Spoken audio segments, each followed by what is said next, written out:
Oke, di sini kira-kira ada berapa variabel? Kalau kita kemarin di minggu yang lalu belajar simplex itu kan ya maksimal yang kita pelajari baru 3 sampai 4 variabel gitu kan. Nah, kalau di sini kira-kira ada berapa variabel? 5. Oke, hitungannya dari gudang. Terus pabriknya nggak dihitung variabel. Oh, kendala. Ya. Jadi di sini nanti variabelnya ada pabriknya 3. Terus gudangnya 5. Itu kita kalikan. Jadi totalnya adalah 15 variabel. Nah, 15 variabel ini sedikit berbeda dengan metode simplex ataupun grafik. Kalau grafik kan kita cuma XY, terus simplex X1, X2, X3. Nah, di sini untuk variabelnya kita nyatakannya seperti ini. X11, X12, X13, X14, X15. Begitu juga di sini X21, X22, X23, X24, X25. Terus X31, X32, X33, X34, X35. Nah, 15 variabelnya seperti itu. Kalau kita menggunakan simplex, ya lumayan capek, cukup banyak variabelnya, nyari variabel, rasio terus-menerus sampai nanti ketemu yang optimal. Nah, di sini ada 15 ya, keluar sendiri nanti.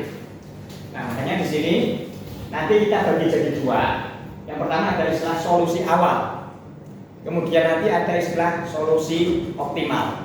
Untuk solusi awal ini mirip mencari titik ekstrim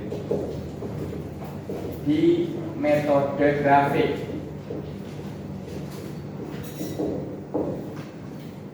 Jadi mirip titik ekstrim di metode grafik. Titik ekstrim dalam tanda kutip di situ. Nah, oke. Terus kira-kira sekarang kendala kira-kira ada berapa? Bisa diperkirakan. Oke, berarti kendalanya ada cuma 2, yaitu kendala pabrik sama kendala gudang. Nah, berarti pabrik di sini tadi dia punya kapasitas produksi segitu, kemudian pabrik 2 segitu, pabrik 3 segitu. Nah, kemudian gudang juga ya masing-masing segitu. Kemudian kira-kira ini yang di dalam ini apa ini kira-kira? Ini adalah ongkirnya. Jadi ketika kita ngirim pabrik 1, ngirim ke gudang 1 mungkin karena lokasinya setengah ekor ya, harganya 50. Pabrik 1 ngirim ke gudang 2 80, pabrik 1 ngirim ke gudang 3 60 dan seterusnya. Jadi yang puluhan di situ itu ongkirnya. Ya, jadi bayangkan. Jadi ongkir, ada demand, ada supply. Nah, sekarang kita kembali ke kendala. Untuk kendalanya sendiri nanti tinggal kita jumlah. X11 ya ini pakai biru aja untuk kendalanya. Tinggal kita jumlah. Nah, yang namanya pabrik kapasitas produksinya 800. Kira-kira kurang dari sama dengan atau lebih bisa sama dengan? Kurang dari sama dengan, ini pun juga sama. Jadi pabriknya ada 3. Ya walaupun tadi saya ngomongnya 2, pabrik dan gudang. Tapi pabriknya karena ada 3 ya sudah 1, 2, 3. Makanya untuk pabrik ada 3 kendala. Oke. Kemudian untuk gudang, kendalanya seperti ini ya. Ke sana pabrik, untuk pabrik, sekarang untuk gudang. Gudang juga kendala juga di situ. Dimana dia punya kapasitas muatan segitu mentoknya. Nah, kita sebagai yang punya gudang sebisa mungkin memuat lebih banyak, ya kan? Kalau kita punya gudang sebisa mungkin muat lebih banyak di gudang. Yang artinya ketika kita buat kendalanya ini akan lebih besar sama dengan, lebih besar sama dengan, lebih besar sama dengan, lebih besar sama dengan, lebih besar sama dengan. Jumlah K-nya ke bawah. Jadi kita tulis ini untuk gudang 11 tambah X21 tambah X31 lebih besar sama dengan 400 dan seterusnya. Dari sini sekarang kita lihat ternyata kendalanya ada 8 totalnya. Pabriknya ada 3, gudang ada 5. Nah, kita berusaha mencari yang optimal nantinya. Walaupun di sini kita masih solusi awal. Nah, oke, berarti langkahnya, berarti kemungkinannya caranya adalah kita berusaha mengisi bagian demand ataupun supply ke kotak-kotak yang ada ongkirnya. Ya, kita berusaha ini menempatkan bagian demand atau supply, ini komoditasnya ke kotak-kotak yang ada ongkirnya di situ. Tujuannya di situ, berusaha menempatkan jumlah-jumlah ini demand ataupun supply ke kotak yang ada ongkirnya. Oke, nah sekarang bagaimana caranya? Ini ada Northwest Corner, ada list cost, sama Vogel. Ada 3 metode untuk mencari solusi awal atau titik ekstrim itu tadi. Nah, oke, kita sekarang fokus ke Northwest Corner. Nah, sebelum melakukan Northwest Corner di sini, kita harus ngecek dulu bagian demand sama supply. Apakah sama nilainya? Kita cek. Ada 400 tambah 400 sudah 800 tambah 500 1300 1700 2500. Ini kita jumlahkan ke sana, hasilnya itu. Sekarang kalau ini kita jumlahkan yang supply-nya 800 tambah 600 sudah 1400 tambah 1100 2500. Oke, ternyata pas di situ. Nah, di sini nanti ada istilah ini kita sebut balance, yaitu jumlah demand sama dengan jumlah supply. Caranya itu dulu supaya bisa kita lakukan Northwest Corner ataupun yang lain. Kalau nggak sama, nanti ada tambahan dummy. Ya, tergantung nanti dummy-nya di mana. Bisa kita sesuaikan. Kalau ininya yang kelebihan, ya berarti kita nambahin bagian supply-nya. Gitu. Oke, caranya itu dulu. Kemudian sekarang kita fokus ke Northwest Corner-nya. Ahli ini corner atau corner? Pojok. Terus west barat, terus north utara. Nah, kenal mata angin lah ya. Utara itu kita gambar bagian atas. Kalau west itu kita gambar di sebelah arah ke kiri. Nah, jadi kita mulai patokannya tadi untuk memasukkan demand ataupun supply-nya dengan ini patokannya. Pojok kiri atas. Oke, kita mulai dari pojok kiri atas. Di mana pojok kiri atas? X11 di situ. Oke, ketika kita mengisi ini, berarti P1 G1, kita lihat bagian demand sama supply.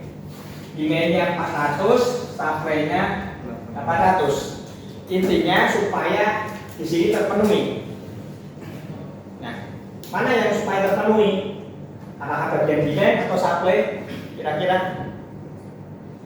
demand-nya 400, di sana 800. Kalau kita isi 800, mungkin enggak?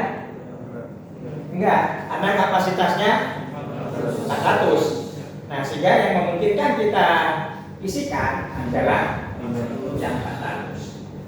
Nah, kalau dengan kata lain, ketika kita mau mengisikan di situ, cek bagian demand atau supply yang terkecil. Ya, cek bagian demand atau supply yang terkecil. Oke, dari sini udah habis gudangnya. terpenuhi stoknya. Kemudian berarti di sini karena sudah terisi di gudang 1, berarti ini sisa 400. Oke, kita lanjutkan dengan posisi tadi northwest corner. Berarti di sini untuk gudang 1 karena sudah terpenuhi, ongkirnya saya coret untuk mempermudah langkah selanjutnya. Oke, cek lagi pojok kiri atas. Pojok kiri atas yang belum tercoret berarti. Nah, yang 80. Oke, cek lagi bagian demand sama supply mana yang terkecil. Nah, ini berhubung sama. Berarti itu 400. Oke, kita coret lagi untuk mempermudah kita ngecek langkah selanjutnya.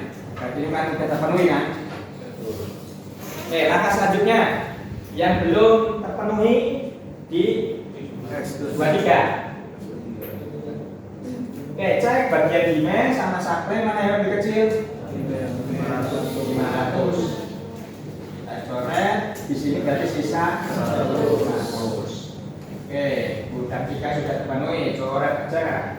Langkah selanjutnya lagi kiri atas yang 24. Di sini ada 400, di situ ada 100. Ya, kita isi yang 100. Ini sisa 300. Oke, berarti yang kita coret yang baris. Langkah selanjutnya lagi ya, yang 34. Di situ ada 300 sama 1100. 300. Ini habis, ini sisa 400. Nah, oke, karena udah posisi terakhir, tinggal isikan aja di situ. Dan itu dijamin pas. 800 bisa ke 800, kecuali nanti ketika proses salah hitung kok nggak pas ya, ada langkah yang salah hitung atau lewat. Oke. Nah, sekarang tinggal kita teruskan Z-nya. Z yang minimum. Nah, di sini kan artinya kita pabrik 1 mengirimkan 400 unit per bulan 50 itu ongkir per unitnya. Nah, sehingga dari situ Z minimumnya tinggal kita kalikan 400 kalikan 50 ditambah 400 kali 80 ditambah 500 kali 70 tambah 100 kali 60 tambah lagi 300 kali 60 tambah lagi 400 kali 40. Butuh bantuannya kalkulator, coba. Ini yang bisa pakai kalkulator.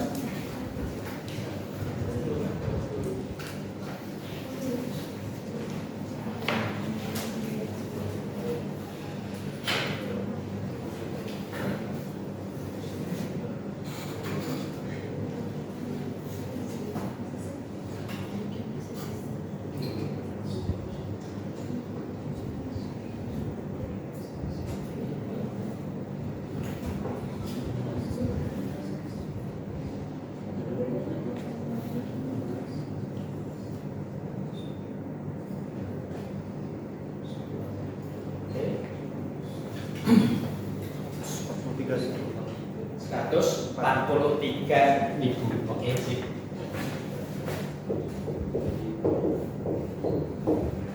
Oke, jadi ini adalah ongkir yang digunakan si perusahaan untuk ngirim komoditasnya ke berbagai macam gudang itu. Oke, itu tadi northwest corner. Sampai sini ada yang mau ditanyakan? Cukup dapat dipahami. Jadi patokannya adalah posisi pojok kiri atas. Kemudian habis itu kita cek bagian demand sama supply-nya yang terkecil, udah kita masukkan ke kotak yang ada ongkirnya. Ya. Kalau nggak balance nanti ada variabel dummy. Cuma untuk di sekarang nggak kita pelajari dulu. Jadi kita fokusnya ke balance dulu, yang benar-benar full balance. Oke, ada lagi.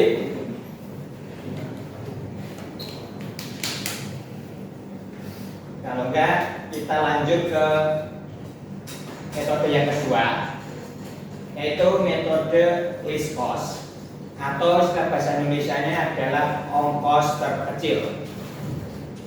Nah, patokannya mirip ini caranya, cuma sekarang beda patokan aja. Tadi kan kalau Northwest Corner berdasarkan posisi kiri atas. Nah, kalau ini sekarang posisinya berdasarkan ini ongkos terkecil. Nah, ongkos terkecil ya udah kita cek bagian ongkos semua dalam satu tabel ini. Nah, ini yang akan repotnya harus benar-benar teliti, karena kita harus ngecek dalam satu tabel itu ongkos terkecilnya. Nah, ongkos terkecilnya adalah yang 30. Udah, ongkos terkecil itu jadi patokan. Terus langkahnya sama seperti yang tadi.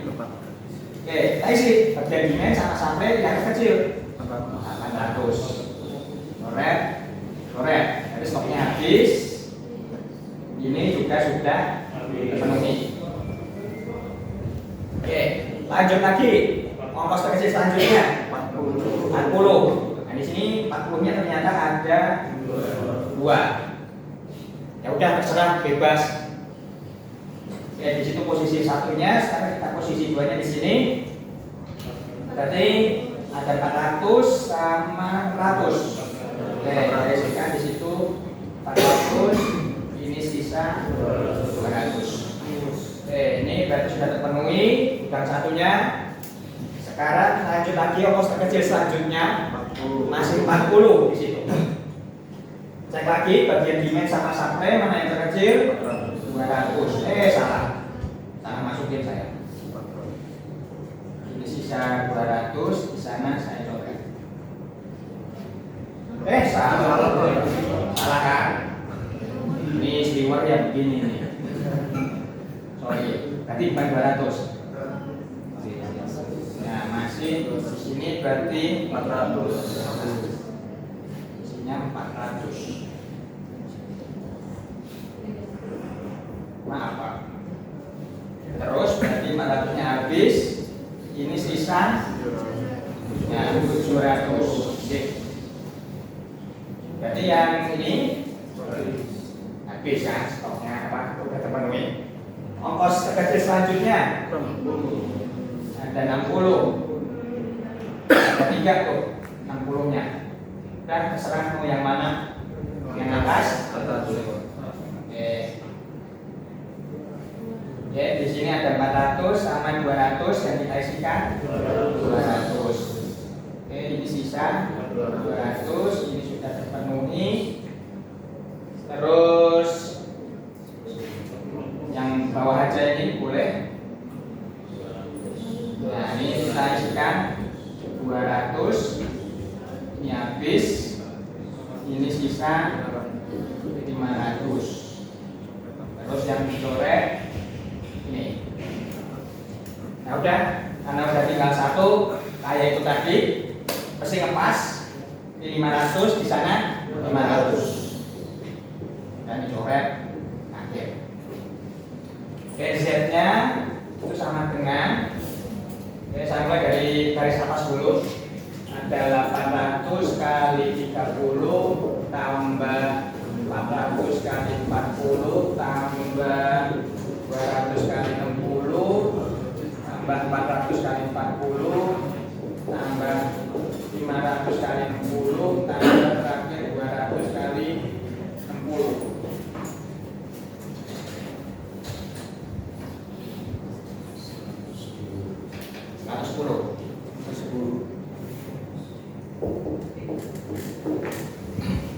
Ya, ini triknya supaya nggak salah tulis. Terserah kalian patokannya dari apa. Kalau saya dari garis tadi, dari garis atas 800 kali 30, terus garis kedua 400 kali 40 tambah 200 kali 60, dan garis paling bawah boleh kayak gitu, ataupun pakai per kolom, silakan nulisnya. Nah, ternyata di sini untuk metode least cost ketemu Z-nya 110, lebih rendah 33.000 ya, lebih rendah 33.000 dibandingkan dengan northwest corner. Oke, sampai sini ada yang mau ditanyakan untuk east coast dan northwest corner? Kalau nggak ada, kita lanjut vogel. Nah, ini untuk vogel harus lebih fokus tadi karena ini perlu perhatian khusus karena caranya lebih panjang lagi dibandingkan dengan dua metode sebelumnya. Karena di vogel sendiri nanti ada istilah penalti, selisih dua ongkos terkecil. Selisih dua ongkos terkecil. Nah nih, kita mulai untuk vogel dengan menghitung ini dulu, menghitung penalti. Nah, karena kita fokusnya ada dua ongkos terkecil, bisa secara kolom ataupun baris. Nah, sehingga ada istilah juga penalti baris. Nanti sama penalti kolom.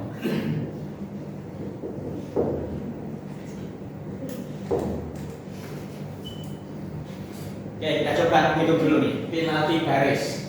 Dua ongkos terkecil ada 30 sama 50 ya, karena penalti baris kita sebutnya ya berarti kita hitungnya per baris. Oke, berarti di sini ada 50 kurangi 30 20. Lanjut lagi baris selanjutnya, terkecilnya ada 40 sama 50.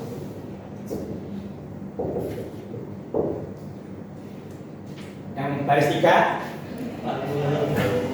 40 sama 40. Ya, berarti cukup paham. Walaupun sama di situ.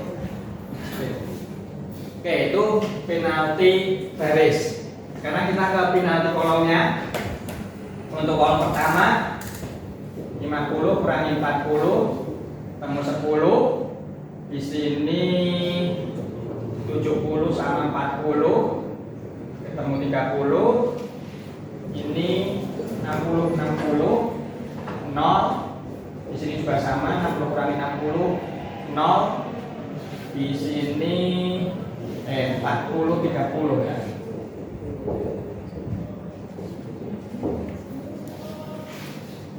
Oke. Jadi hitungannya per baris sama per kolom. Cek lagi. Ini dua ongkos kecil 70 40 dua ongkos kecil. Ini dua ongkos kecil 60 60. Nah, ini sama semua.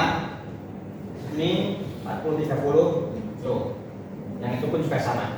Nah, sekarang setelah penalti kita tuliskan, ini kita pilih penalti terbesar. Nah, ini yang sebagai patokan di sini.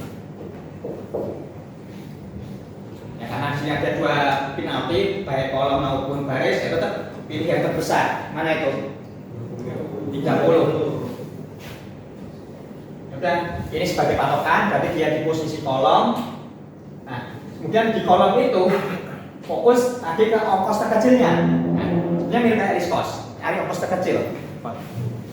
Berarti di sini yang kita pilih adalah bagian 40. Nah, sudah sebagai patokan itu. Langkahnya kemudian sama kayak tadi. Masukkan bagian demand sama supply yang terkecil. Berarti di sini ada 400. Di sini ada sisa 700. Kemudian di kolom 2 kita coret karena tidak bisa kita gunakan. Nah, repotnya di sini nih. Ngitung penalti lagi. Ngitung penalti lagi karena kan di sini kolom 2 udah nggak bisa. Udah, straight. Tapi yang lain masih bisa. Oke, di sini masih sama. kolom 1 10, kolom 3 masih 0, kolom 4 masih 0, kolom 5 masih 10. Nah, ini masih sama 20. Ini masih sama juga 10. Nah, ini makanya hitung lagi karena ini awalnya 40 kurangi 40 0, sekarang jadi 60 sama kurangi 40.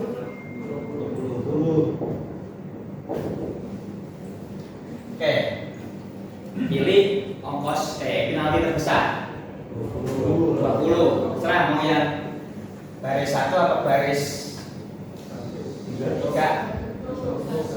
Oke, kita pilih baris 1. Berarti kemudian kita cari ongkos terkecilnya 30. Oke, kayak tadi.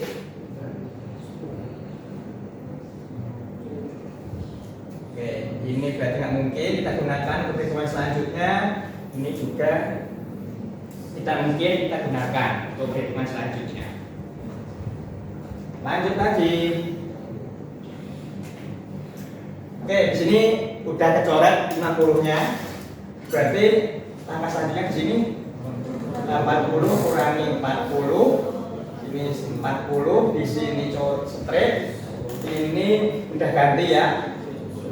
70 kurangi 60, 10. Ini masih sama 0. Ini straight sekarang. Yang di sini ini straight. Ini ganti ini 60 kurangi 40 jadi 20. Ini 60 kurangi 60. Oke, pilih yang terbesar, penaltinya 40 sini. Berarti ini kita gunakan 3 untuk pengisian. Ini ongkir yang terkecil 40 ya. Oke, kita isi. Dengan sama sampai mana yang terkecil? 400. Di sini sisa 200. Oke, berarti kolom 1 habis. Tidak bisa kita gunakan. Oke, lagi hitung penaltinya. Strip. Ini 10, 0, strip. Di situ garisnya strip. Ini 10. Atau saya tulis dulu deh. 10-nya 70 kurangi 60, 10. Di sini masih sama. Oke, ada yang terbesar adalah 10. Terserah mau yang kolom atau baris. Baris, oke. Urutan keempat kita isikan di bagian 60, betul. Nah, kita isikan 200. Oke, straight, coret, ini sisa 200. Ini nggak mungkin kita gunakan langkah selanjutnya. Oke, kita mulai lagi perhitungan selanjutnya. Jadi kolom 1 strip, kolom 2 strip, kolom 3 bisa nggak kita hitung penalti? Nggak bisa. Ya, karena cuma ada 1 kan. Padahal penalti istilahnya tadi ongkos terkecil. Strip juga di sini. Strip. Jadi kita ke baris strip ini 0. Ya udah, yang ada nilainya cuma itu, walaupun terbesarnya 0 ya udah. Kita ambil untuk urutan kelima kita untuk isi. Yang kita ambil terserah mau yang mana. Sama-sama 60, ini aja. Oke, di sini ada 500, di sana ada 700, 500. Udah, sisanya habis, isikan ke situ. Pokoknya kalau ketika udah tinggal 1, ya langsung aja masukkan. Dan itu mesti dijamin, mesti lagi sama antara demand sama supply-nya. Oke, Di situ kita punya 800 kali 30 ditambah 400 kali 40 tambah 200 kali 60. Nah, 60-nya sekarang.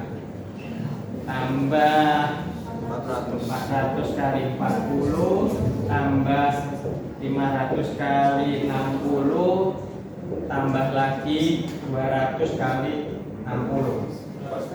Sama.